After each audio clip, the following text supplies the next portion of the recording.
ಹಿಂದೆಲ್ಲ ಮಹಿಳೆಯರಲ್ಲಾಗಲಿ ಪುರುಷರಲ್ಲಾಗಲಿ ಕೂದಲುದುರುವ ಸಮಸ್ಯೆ ವಯಸ್ಸಾದ ಮೇಲೆ ಕಾಡ್ತಿತ್ತು. ಆದ್ರೆ ಈಗ ಜನರು ಫೇಸ್ ಮಾಡೋ ಒತ್ತಡ, ಮಾಲಿನ್ಯ, ಬಳಸುವ ರಾಸಾಯನಿಕ ಪದಾರ್ಥಗಳು, ಸೇವಿಸುವ ಆಹಾರದಿಂದಾಗಿ ಹದಿಹರೆಯದ ವಯಸ್ಸಿನಲ್ಲೇ ಕೂದಲುದುರುವುದು ಶುರುವಾಗಿದೆ. ಈಗಿನ ಕಾಲದಲ್ಲಿ ಈ ಎಲ್ಲಾ ಅಂಶಗಳಿಂದ ದೂರ ಇರೋದಂತೂ ಸಾಧ್ಯನೇ ಇಲ್ಲ ಬಿಡಿ. ಆದ್ರೆ ಕೂದಲ ಆರೋಗ್ಯಕ್ಕೆ ಮತ್ತು ದೇಹದ ಆರೋಗ್ಯಕ್ಕೆ ಉತ್ತಮವಾದ ಆಹಾರವನ್ನಾದ್ರೂ ಸೇವಿಸಬಹುದು ಅಲ್ವಾ? ನಿಮ್ಮ ಕೂದಲು, ಚರ್ಮ ಚೆನ್ನಾಗಿರ್ಬೇಕಂದ್ರೆ ನೀವು ಫಾಸ್ಟ್ ಫುಡ್ ಗಳನ್ನ ಬಿಡ್ಲೇಬೇಕು. ಹಣ್ಣು, ತರಕಾರಿ, ನೀರು ಹೆಚ್ಚಾಗಿ ಸೇವಿಸಬೇಕು.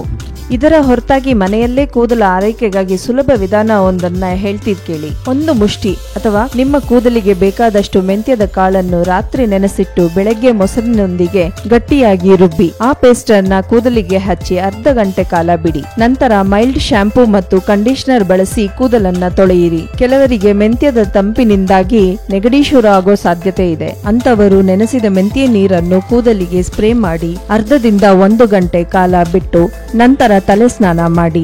ನೆನೆಸಿಟ್ಟ ಮೆಂತ್ಯೆಯನ್ನು ಗಟ್ಟಿಯಾಗಿ ರುಬ್ಬಿಕೊಂಡು ಅದನ್ನ ಪೇಸ್ಟ್ ಪ್ಯಾಕ್ ತರ ಮುಖಕ್ಕೆ, ಕುತ್ತಿಗೆಗೆ ಹಚ್ಚಿ ಅದು ಒಣಗಿದ ನಂತರ ತೆಗೆದು ತಣ್ಣೀರಿನಿಂದ ಮುಖ ತೊಳೆಯಿರಿ. ಇದರಿಂದ ಮುಖದಲ್ಲಿ ಕಾಂತಿ ಮೂಡುತ್ತೆ, ಮೊಡವೆಗಳು ಮಾಯವಾಗುತ್ತೆ. ನಮ್ಮ ಈ ಟಿಪ್ಸ್ ಇಷ್ಟ ಆಗಿದ್ರೆ ಕಮೆಂಟ್ ಮಾಡಿ, ಲೈಕ್ ಮಾಡಿ, ಶೇರ್ ಮಾಡಿ ಮತ್ತು ನಮ್ಮನೆ ಡಾಕ್ಟರ್ಗೆ ಸಬ್ಸ್ಕ್ರೈಬ್ ಮಾಡಿ.